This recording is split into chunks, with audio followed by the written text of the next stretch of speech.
गई गुलामी। न्याय अन्याय बदलाय अदालत नहीं, आज अंग्रेजी छोड़े निशाने। अन्य पत्थर की छाती गरीबों की है, भाव की जिंदगी जो अभाव में पाली। इन बेचारों से जा करे पूछे कोई,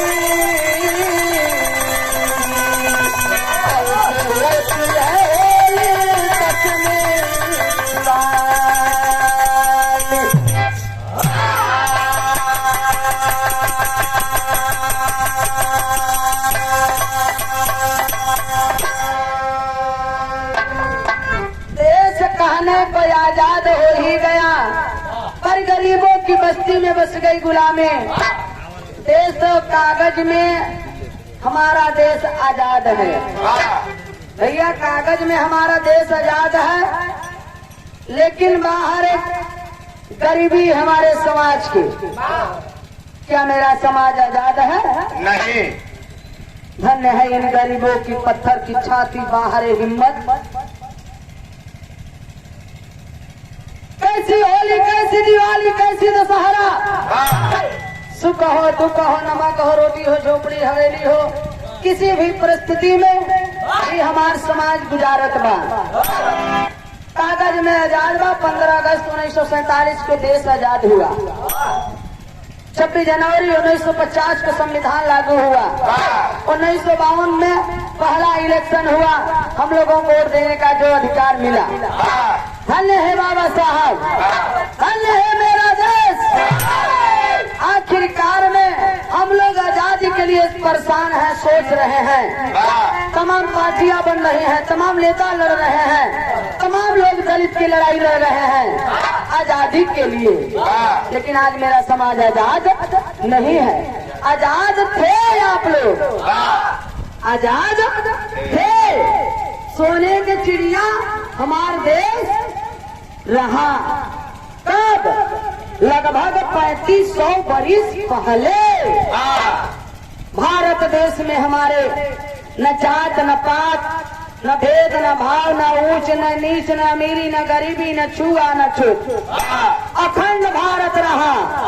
अखंड भारत में पाखंड भारत हो गया। आखिर क्यों हो गया? सोचने वाली बात है। एक लाइन गजल का भाव है मास्टर।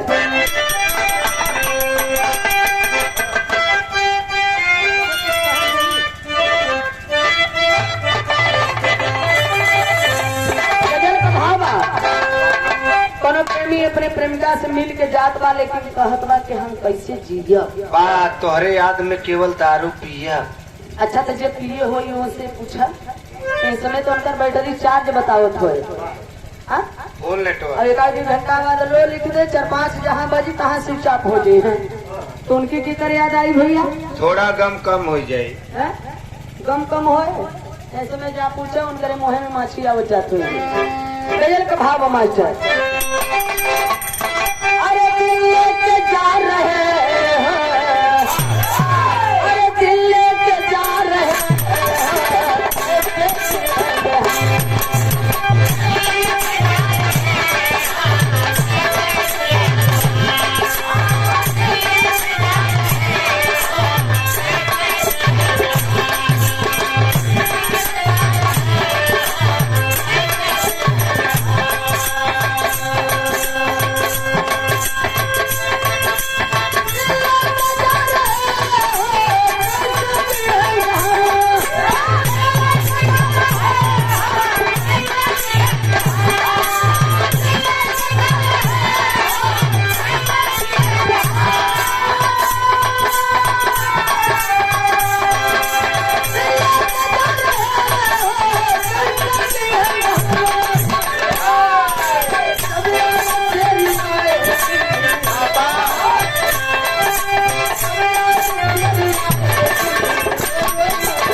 आजाद रहा, सोने का चिड़िया रही। ये पूरे भारत का हमारे आपके पूर्वज राजा थे उस समय। व्रतासुर, गयासुर, सम्रासुर, महिषासुर, बाणासुर, कृष्णासुर, महासुर, जिसका नाम बदल के महादेव रखा गया।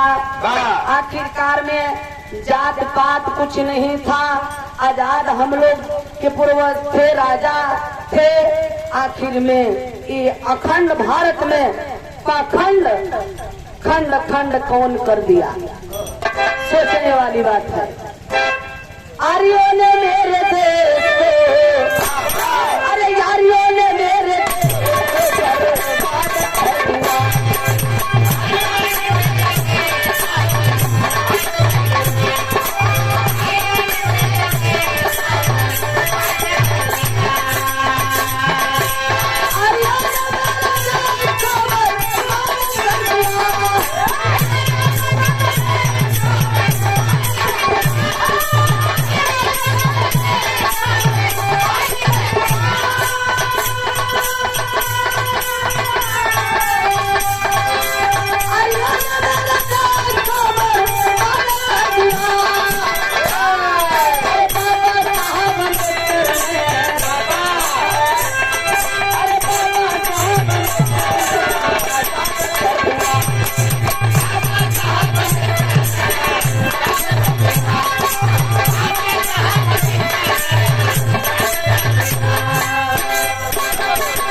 दिया। हमारा देश उस समय जम्मू द्वीप कहा जाता था, लेकिन जब हमारे भारत देश में ही इस धनी देश में पाखंड वाले खंड खंड करने के लिए आर्य माने ब्राह्मण क्षत्रिय वैश्य है। बाबूजी डच आए, फ्रांसीसी आए, पुर्तगाली आए, हुड़ आए, शक आए, अंग्रेज आए, आर्य आए। अंग्रेज के गुलाम ब्राह्मण, ब्राह्मण के गुलाम मेरा समाज। आखिरकार में गौर करेंगे, आज संविधान की देन है, लेकिन संविधान के पहले मनु ब्राह्मण द्वारा मनुस्मृति बनाया गया। जो कानून मनुस्मृति में लिखा था, क्या लिखा है कानून के दलित शूद्र औरतों इन्हें दनी नीच गंवार है कि इन्हन का कौनो काम नहीं बा, कौनो काम नहीं बा गंवार नीच औरतन का। केवल एक ही काम बा, हर हाल में चाहे जैसे भी सिर्फ बच्चा पैदा करना। वो कैसे हो? पति से न पैदा होता, देवरे से, नहू से न पैदा होता, जेठौते से, नहू से न होता, ससुरे से, नहू से न होता, ये सब पड़ोसिन से, नहू सबसे न होता, ये सब गांव वालन से, नहू सबसे न होता, हमसे मिलाए। अरे बाप रे बाप, ओ मनुस्मृति का कानून कह रहा है, मनु ब्राह्मण कह रहा है कि नारी का काम है सिर्फ बच्चा पैदा करना और कोनो काम नहीं बा। बाहरे नारी। आखिरकार में बाबा साहब अम्बेडकर ने आजाद कर दिया। बाबा साहब हमें आपको मौलिक अधिकार मिला, मौलिक अधिकार मिला, भाषण देने का अधिकार, चुनाव लड़ने का अधिकार, वोट डालने का अधिकार, नया नया कपड़ा पहनने का अधिकार, अच्छा अच्छा भोजन खाने का अधिकार, बिरहा गाने का अधिकार, दारू पीने का अधिकार। बस इतना टेंशन नहीं बाहर दारू पिए बदे पियता देखा था मूर्छा आई गया बाबा। हमारा समाज इतना सीधा साधा रहा, कोनो नशा उशा नहीं करत रहे, लेकिन इन्हें विदेशी सूर सुरा सुंदरी ले के आए कि अगर इन्हें इतना सीधा है भारत का लोग, इन्हें अगर मांगे से ऐसे न दे तो धीरे से पिया कर ले भाई नशा में कई कर। अब वही हमारा समाज नशा में हो जात बा, जब चुनाव आ जात बा तो नशा ही में जाके देख हाथ उठावतन के देख रही था। अच्छा सब जने खाए हैं 3 टैबलेट, मतलब अरे ऐसे फांस वाली थोड़ा नहीं, 3 टैबलेट। शिक्षित बनाओ, संगठित हो, तब संघर्ष करो बाबूजी। लेकिन गौर करेंगे, कहानी यहाँ से शुरुआत बा।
बनाया है, हमारे संस्कृति इतिहास को मिटाया है।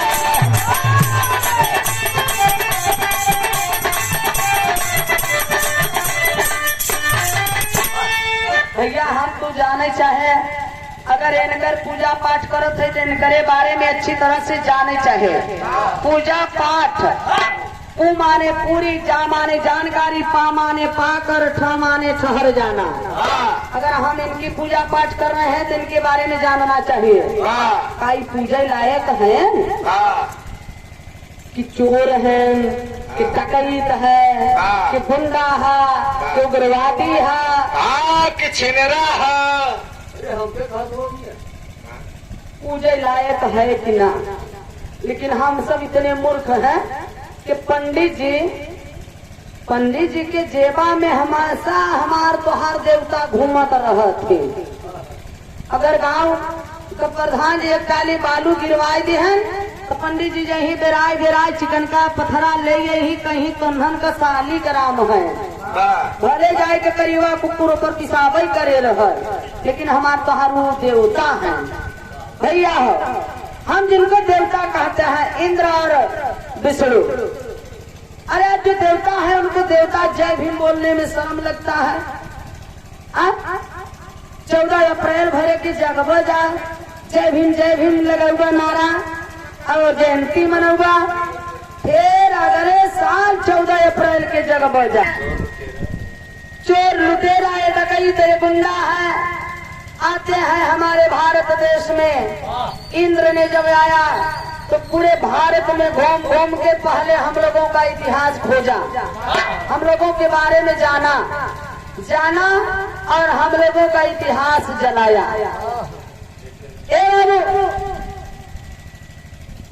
इतिहास जला दिया कि न रही बात न बाजी बांसुरी। जब तक इतिहास रहे तब तक इन्हन के तो पता हो जाए, इसलिए इतिहास जला दिए। इसीलिए लिखा गया है कि नालंदा विश्वविद्यालय में 6 महीना तक 6 महीना तक जलाया गया। और 6 महीना तक जला नहीं, 6 महीना लगा रहा इन्हें बेईमानन के घूम घूम कर एक पन्ना पढ़ के जलाओ हुए। तो हम लोगों का इतिहास जला बाबूजी, ये जलाया गया। इतने ना जेके न विश्वास हो जाए कर ऋग्वेद में 3रे मंडल का 12 सूक्त का 6वां मंत्र सहित बतावत है, जायका पढ़ ली है। और वो संस्कृत में लिखा बा, यह विदेशी भाषा का लिखा बा। इंद्र ज्ञानी नवत पूरे दास पत्नी रघुतमा साक में कम कर्मणा। कुछ पल्ले पड़ा। हाँ तू सबके यहाँ गरियावई आई है मिर्जापुर से। एक मतलब कि इंद्र ज्ञानी ने 90 नगर को फूका भारत देश में एक मूल निवासनी थी, उसका नाम था रघुतमा। वो रघुतमा के इंद्र अपन मेहरारू बनाए मिले और ये लोग मेहरारू लड़का लेके एक नहीं आए रहे। यहाँ सारे कुल रड़ुए आए रहे। इसलिए डीएनए बताता है कि एशिया का इन बेईमानों का डीएनए बताता है, जो कि बाबा साहब भी किताब भी लिखे हैं, कई महान पुरुष भी किताब लिखे कि बाबूजी कि जितने ब्राह्मण के घर की औरत हैं उनका ब्लड हमारे यहाँ से मिलता है और ब्राह्मण का नहीं मिलता है, उनके मर्दों का नहीं मिलता है, क्योंकि ब्राह्मण मध्य एशिया ईरान इराक से आए हुए हैं। इतिहास का बात है, कोनो घरे का पोल नामा बनारस के धरती पर जन्मे कबीरदास जी लिखे, जो कि हमारे बाबा साहब अम्बेडकर साहब के पहला गुरु थे।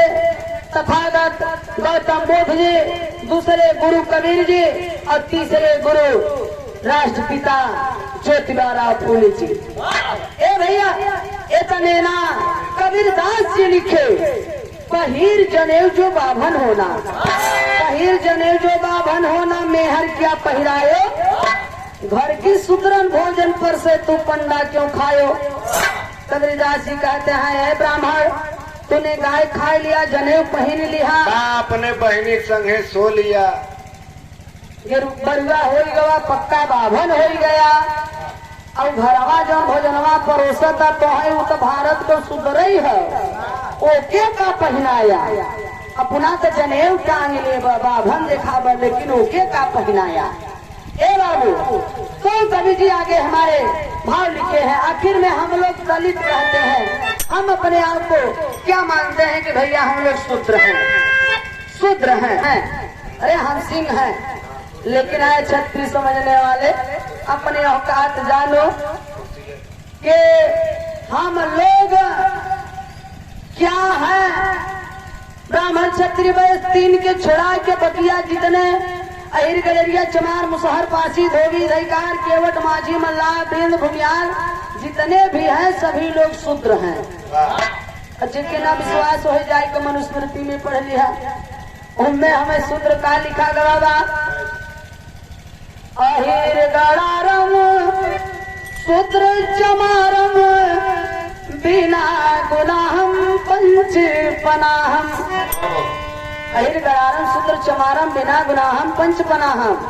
अहिर हो गड़रिया हो चमार हो मुसहर पासी धोबी धैकार जितने मूल निवासी 85 वाले बायन इन्हन के सवेरे सवेरे 5 जूता मारे चाहे बिना गुनाह कर। वाह, वो सुबह सुबह नाश्ता के रूप में। ये भैया बाबा साहब ना पैदा भा होते ना तो जाता जब आओ साहब पंडित जी का हरवाई छटवाई करता, उनकर उतारा कपड़ा पहनता, उनकर बचा खुचा भोजन मिलत और उनकर उतारा फटा पुरान जूता मिलत पहले होते जवन छमछमाता है कुर्ता धोती कि बाबा साहब का देन है।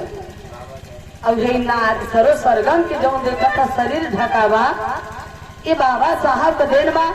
और नहीं मनुस्मृति का कानून रहा कि शूद्र की औरत अस्तर को ढक करके कभी भी ब्राह्मण के सामने बोल कर चली जाती थी तो उसका बाबूजी मुलाकरण देना पड़ता था।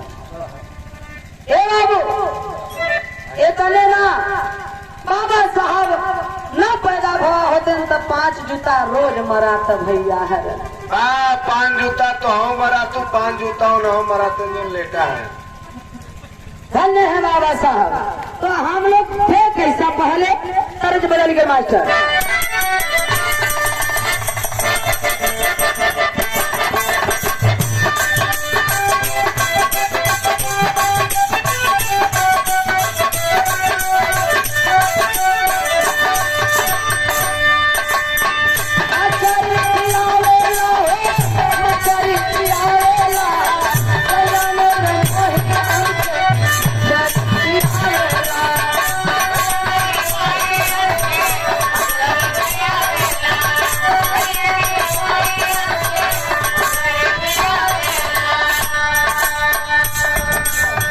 हमारे समाज के तरह सीधा साधा बच्चा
प्रिय शीतल स्वभाव के थे, चैन से रहते थे, लेकिन पापी देवी देवा बन के नए विदेशी आ गए।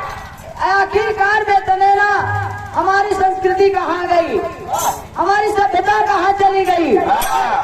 इतने ना हमारे यहाँ के पूर्वज सिंधु घाटी में रहते थे, के पूर्वज जो लड़ते थे उनसे, जो गुलामी कबूल नहीं किए। बेईमान प्रताप किलो 5 किलो की खा लूंगा, लेकिन तेरी गुलामी कबूल नहीं करूंगा। कुत्ता कमीना हरामजादा। ए भैया कोल भील मुसहरा जात तो रहबई न भय, और जे लड़ाकू रहा, जे लड़ा कमर पिए झांगल पहले देशवा सिया, और वही बने पंजा हमारे देश का निवासी।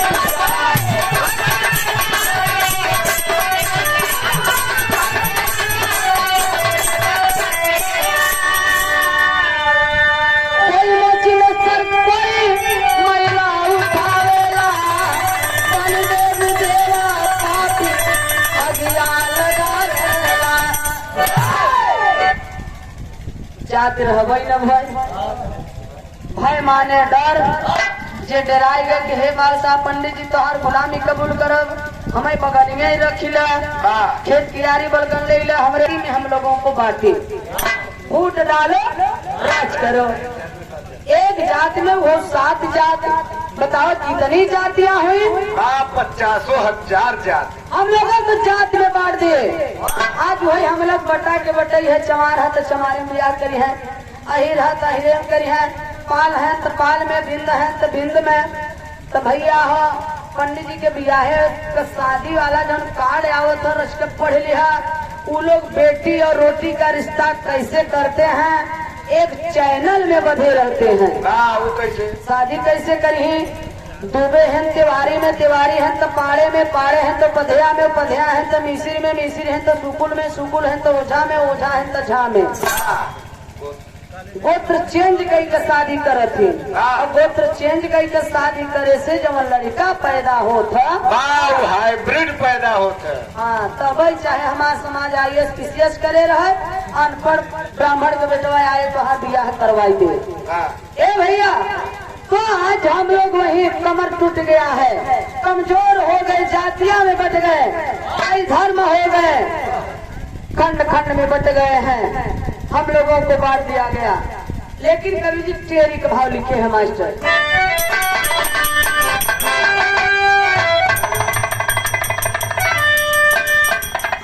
इलाहाबाद का कैलाश दादा एक के गाँव में गाय को चला गए, बात तो हम चली जा, हम कहे जाइए बहन और कहीं रहू का। अच्छा मोरे राम मोरे राम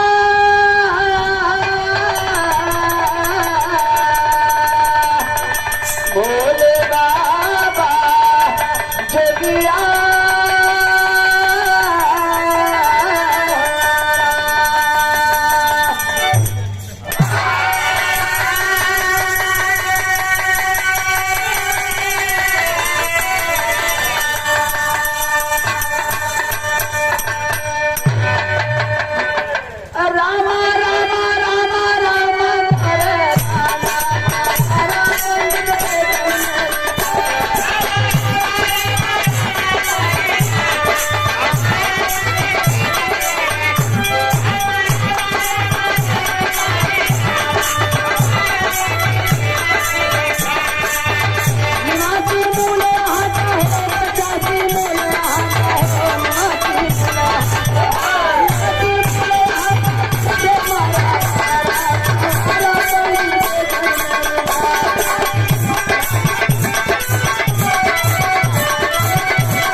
पंडित वेदन में लिखे, हम लोग वही गुलाम है, वही कहीं पवारय में है, हाँ। काहे में के वेद पुराण रामायण महाभारत जहाँ गई ब्रह्मा ससुर सृष्टि रचयिता जे के कहथिन। हाँ। अगर सृष्टि रचयिता है तो हर जगह वो चीज हो चाहे, हाँ। लेकिन ई जौन रामायण महाभारत वेद पुराण बा ई जर्मनी जापान विदेश में वहाँ नहीं है बाबूजी, सिर्फ भारत भरे में बाहर, हाँ। सिर्फ भारत भरे में टपक पड़ा है वेद पुराण रामायण महाभारत, हाँ। वो भी चुंडी वालों के मकान में बात तो हके ना है पता, वो एंटेना अपने तरफ खींच लिया है।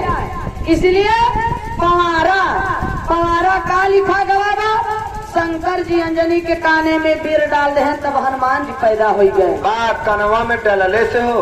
उद्यान ऋषि का सरवा वीर पत्ता पे कहत जात रहा, राजा दशरथ का बहिन चंद्रकला चाट लेहिन तब सरवन पैदा हो गए। बात तो वीर नहीं मलाई रहा, मलाई सपने में हरिया के चटाक दे पट्टे दो चाटे पैदा करे तब न सरो सरगम बनी है। चित्रकूट का रहने वाला वह तुलसी दुबे, वो क्या लिखा रामचरितमानस में हाँ। कि तीनों रानी सुमित्रा कैकेयी कौशल्या, हाँ। हम बाहरी बात नहीं बताओ थे, लिखा चीज बताओ थे। रामचरितमानस में लिखा भाई ब्रांडेड आइटम है कि तीनों रानी श्रृंगी ऋषि निषाद के किला में खीर खाइन तब जाए के भरत शत्रुघ्न राम एवं लक्ष्मण पैदा भय। वाह, खिरिया खैले से हो भैया हरा कि पढ़ा लिखा तो था नहीं, पढ़ा लिखा नहीं था ये तुलसी, भाई दारू बड़ा जबर पियत रहा, गाजो पिए कब। इसलिए लिख दिया कि तीनों रानी खीर खाइन तब पैदा भय लड़का। आज हमारा समाज साइंस विज्ञान लेके पढ़त लिखत बा, रच के सोचत तर्क कर जे मोहे से खाई तो गर्भाशय में जाई क्या अमाशय में जाई। अरे यार वो जमाने में गर्भाशय अमाशय कनेक्शन एक रहा। है? अरे बाप रे बाप, सोचे वाली बात बा। कहता चाहे बाउर सुनता चाहे चोटिया। सरे आप लोग महान है। तथागत गौतम बुद्ध जी कहते हैं कि जो तर्क न करे, हम नहीं कहते कि समझो के बतिया मान ला, जो तर्क न करे वो धर्मांध है, और जो तर्क नहीं कर सकता वो मूर्ख है, और जो तर्क करने की साहस नहीं रखता वो दास है, वो गुलाम है। इसलिए हमार समाज मानसिक रूप से गुलाम बा। ए भैया भाई बरगदे के नैया का परवा बैठा है ब्राह्मण, तो आज वो ब्राह्मण से हमारा शिकायत नहीं है जिनके अंदर ब्राह्मणवाद होगा, क्योंकि ये इतिहास की बात है। लेकिन वही बाबूजी सोचने वाली बात है, यही पवारा लिखा गया है। दोहा लिख दे हैं रामचरितमानस में, जौन तौने मानत है जा। दोहा का लिखे, तुलसी तुलसी सब कहे, तुलसी जंगल की घास, प्रभु की कृपा हो गई तुलसी दास। तुलसी साला च्यूतिया, दोहा दिया बनाई, अपना साला मर गया, हमको दिया फंसाए। हम लोग दोहा में फंसा है। संविधान एक जने न पढ़त होगा, एक जने के लगे ना हो, लेकिन रामचरितमानस गीता सबके घरे घरे। भैया विस्की में विष्णु बसे, रम में श्री राम, जिनमें माता जानकी, ठर्रे में हनुमान, बोलो सियावर रामचंद्र की। बाबू सुप्रीम कोर्ट हाई कोर्ट की छोटी अदालत है, बहुत बड़ी अदालत है, बहुत बड़ी अदालत है, जो कि बाबू ललैराम यादव लड़ाई लड़े समाज के लिए, सच्ची रामायण लिखे कि उससे भी मेरा समाज जागे और पाखंड से दूर हो जाए, और वही बात काम किए हमारे पेरियार रामा स्वामी, तथागत गौतम बुद्ध जी, बाबा साहब। तो इसलिए आप लोगों को तर्क करना है। आप मूर्खता करेंगे तो हमारे आपकी औलाद आने वाली पीढ़ी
लिखी गई।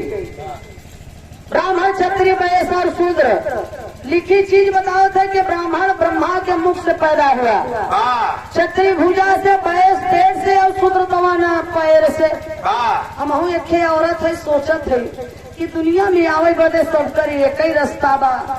कौन कोनो मोहे से पैदा हो गए, कोनो भुजा से पैदा हो गए, मैली से गणेश जी पैदा हो गए, गणेश से पैदा हो गए। श्री रामचंद्र मोती दिहन रक्तासुर पैदा हो गए, रमवा जस जस मोते रक्तासुर ससुरा तस तस बाढ़ जाए। अरे बाप रे बाप, इन्हें कुल ऐसे पैदा होते रहे, जन्म ले लिया। ये मेरे बस की बात नहीं थी, लेकिन मैं हिंदू धर्म में मरूंगा नहीं, ये मेरे बस की बात है। इसलिए तथागत गौतम बुद्ध जी से पहले से ही ये बौद्ध धर्म है। हमारा पूरा देश बौद्ध धर्मी देश था, हर जगह है, लेकिन हमारे भारत देश में कई लोग, कितने न जाने लोग पाखंडवादी हैं। लेकिन जो अम्बेडकरवादी है वो सुधर गए हैं, अपने महान पुरुष के फोटो रख नहीं, उतने में ब्याह संपन्न हो जाता है। अब गुरु जगह माना था ब्राह्मण, वो कोई गुरु नहीं है, और राजा नहीं, वो भिखारी है। ब्राह्मण का धन है सिर्फ भिक्षा। देव बहिनी, देव माई, दे काकी, दे भौजी, देव देव देव देव देवता हो गए। हमारे कहा पूर्वज सीधा साधा राजा रहे, दान दिहन दानव हो गए। ए भैया, आप वही कर्मकांड पाखंड में भुला नहीं जा, हमने वही गुलामी बा। कथा सुना था 3-4 घंटा, कथा माने जाने लस, हिंदी के शब्द कोष जाए के पढ़ लिए। कथा माने काल्पनिक कहानी, नकली कथा सुनाए के असली रुपया ले, और हमारे तोहरे पैसा जुटाए के सबके सुतही दे। ई कहा कथा पति देव भव, यानी पति का स्थान सबसे ऊपर होता है। पंडित कहते हैं, इसलिए माई बहन से नूर कहाँ लगावत है ललाट पे, कि हमार दुल्हा सबसे ऊपर रहा। कपारे चढ़ के राजा राज कराए। इतना काम तो माल पति बदे करत है, लेकिन जौने दिन हमारे घर की बहन बेटी भूखी प्यासी रही, वो दिन पंडित जी यही के जानी कई दिन का सना गंधान गोबर चाहे भेड़ुले पड़ा रहे। गौरी गणेश बनवाई के सेनोर पहले गोबरे पर टिकवही, पथरा पे टिकवही। वो काहे बदे? जो फलनिया तोरे भतार के दिमाग में गोबर घुस जाए, पथरा पड़ जाए। और वही हमारे समाज के गोबर और पथरा पड़ गवा। जिसका ऑपरेशन किए मान्यवर कांशीराम जी, पेरिया रामा स्वामी, बाबू राम यादव, हरे बाबा साहब, हरे कबीरदास जी, तथागत गौतम जी, ऐसे महान पुरुष जौन बच्चा सरो सरगम के भेजे हैं, बिना चीर फाड़ का ऑपरेशन करे बदे। अरे बाप रे, रामत भैया, हरे छोड़े चाकू हमारे पास नहीं बा। जबान बाबा बाबूजी, तो यही कूटनीति लग गया। ये देखा है, पति पत्नी का पंडित ही कहता है, 7 फेरा कसम खिए ही मरे जिये बदे, जन्मों जन्मों तक जिये बदे। 7 जन्म तक, लेकिन बिचौवे में सरवा छुट्टी छुट्टा हो जात बता, तलाकी तलाका हो जाता। बिहाना जौन बात दुल्हन फरार हो गई, तब प्रेमी संग है मुहूर्त देख कर पंडित जी के ऊपर 420 वाला मुकदमा लिखाई चाहिए। हाई कोर्ट मुकदमा करब, घबरा दिन हमारे सामने आवे तब। तो ब्याह में आया ना है तो हम बोला उबन करब ऐसा छीने रन के। झगड़ा कैले दोनों प्राणी पहुंच जावा, कहाँ जावा? थाने पर। और थाना के बनाए संविधान के बनाए बाबा साहब। तब जाता तो तू पूजा करे मंदिर में, मंदिरे में जाता पथरा से कहता कि हे देवता, हमारे बेटवा का नौकरी लग जाए। हमारे बेटवा 2 हो जाए। बाबा साहब अमरी दिखाएं के हर चला, दिल्ली चलो दिल्ली चलो। लेकिन हम लोग इतने मूर्ख हैं, मंदिर जा रहे हैं, मंदिर का पंडा पुजारी के जानकारी हो गया बाबा की पथरा कुछ दे ही ना। उन्हें पंडा पुजारी भागत है हर दिल्ली हो रही, अब हम लोग मंदिर हो रही जाते हैं। उन लोगों की ज्ञान हो गया बाबा की कुछ मिले वाला है, इससे नहीं बा है। थाना जाबे मुकदमा लिखवावे बदे थाने पर तो काहे नहीं मंदिरिया में जाता हाँ बजरंग बली से सारा FIR दर्ज करवाई थे। लिखवाई था तब काहे जाता भैया दौड़ा थाने पर। हाँ बताओ ने 40 साल की औरत की इज्जत लूट कर सरिया कई के जान से मार दिया गया। वो मंदिरिया में तो भगवान कहाँ चला गया रहा। हाँ इस ससुरा अपने बहनी औरेगा रहा खिचड़ी लेके तबई बिचारी के नहीं जान बची न। तो ये पाखंडवाद से दूर रहे इसलिए बाबूजी कवि जी आगे भाव लिखे हैं आखिरी लाइन में।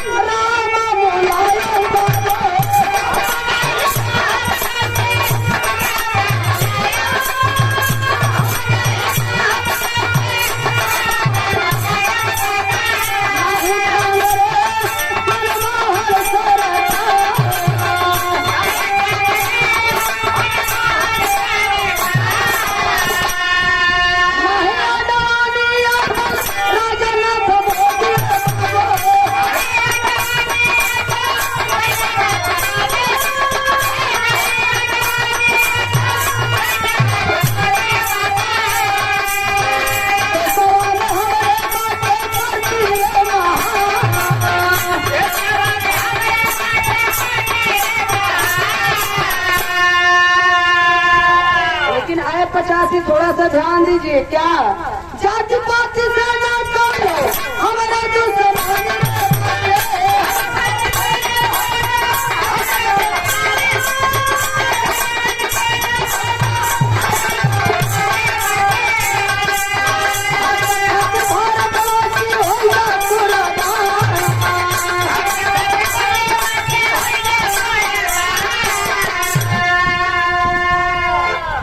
जात पात से नहीं लड़ाई लड़ना है अपने हक हिस्सा अधिकार के लिए लड़ाई लड़ना है।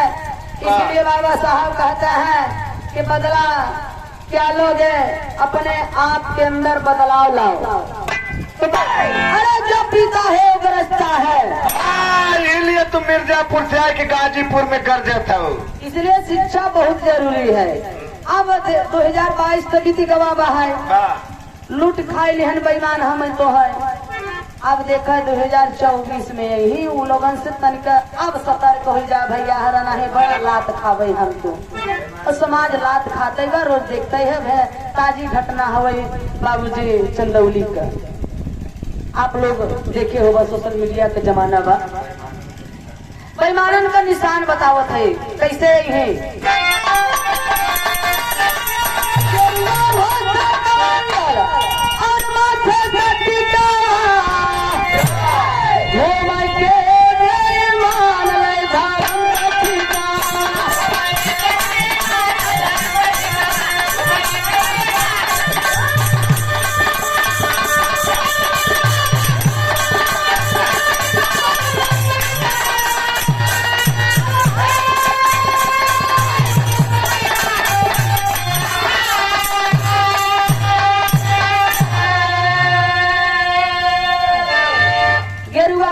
कमंडल और माथे का टिकवा घूमेंगे बेईमान ले धर्म का टिकवा। गेरुआ वस्त्र हमार बाहर उतारा चीज उन्हें अपनाए हैं। बौद्ध धर्म का वो पहचान है गेरुआ वस्त्र। लेकिन बेईमान आज गेरुआ वस्त्र कमंडल लेके हिंदू के जितने ठेकेदार हैं सब मंदिरन पर बैठी गवा है। अब यही देख ले हमार तहा देवता है ले आके अगर पंडित जी के बैठाई देवा 14 तारीख के और दर्शन करे अगर ऊपर चढ़ जावा तो मजाल बा फ्री में न जाब